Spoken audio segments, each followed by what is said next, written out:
हे कसं आहे की अनगर नगर पंचायतीमध्ये उज्ज्वला थिटे यांनी फॉर्म भरू नये म्हणून गेले 7-8 दिवस झालं त्या रस्त्यावरती किमान 1000 ते 1500 वाहनं हे रस्त्याच्या आडवी तिडवी लावलेली होती आणि किमान 500-500 फुटाच्या अंतरावर 100-200 लोकांचा मॉब त्यांनी उभा केलेला होता आणि अनगर गावामध्ये त्या आल्यानंतर एक 100-200 महिला त्यांना घेरायचं, त्यांना मारहाण करायची आणि त्यांच्यावर खोटी अॅट्रॉसिटीचा गुन्हा दाखल करून त्यांना जेलमध्ये टाकायचं, अशा पद्धतीची रणनीती हे अनगरचे माजी आमदार राजन पाटील यांनी आखलेली होती.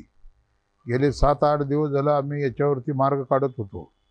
जिल्हा प्रशासन, या जिल्ह्याचे कलेक्टर, या जिल्ह्याचे SP व या जिल्ह्याचे निवडणूक अधिकारी, राज्याचे निवडणूक अधिकारी या सर्वांशी संपर्क साधला.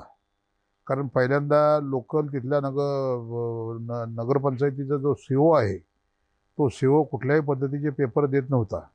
मी आमदार म्हणून त्याला सज्जड दम दिला की बाबा आपल्याला लोकशाही पद्धतीनं जे काय डॉक्युमेंट्स आहेत ते आपण उज्ज्वला थिटे यांना द्या. त्याच्यानंतरही ते पेपर दिले नाहीत.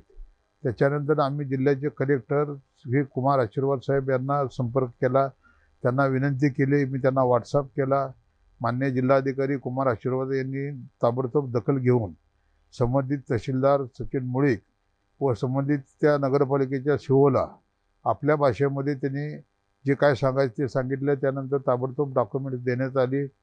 या राज्याचे पोलीस महासंचालक, या जिल्ह्याचे SP यांनी ते ताबडतोब पोलीस बंदोबस्त दिला आणि जवळजवळ 18 स्टेनगनदारी गन मशीनचा बंदोबस्त हे उज्ज्वला थिटे यांना देण्यात आला व किमान 200 ते 250 पोलिसाचा फौजफाटा या जिल्ह्याचे SP अतुल कुलकर्णी साहेबांनी दिला व या जिल्ह्याचे कलेक्टर, या जिल्ह्याचे SP या दोघांनीही जातीनं लक्ष देऊन बाबासाहेब आंबेडकरांची लोकशाही जगली पाहिजे याच्याकडे जास्त लक्ष दिलं.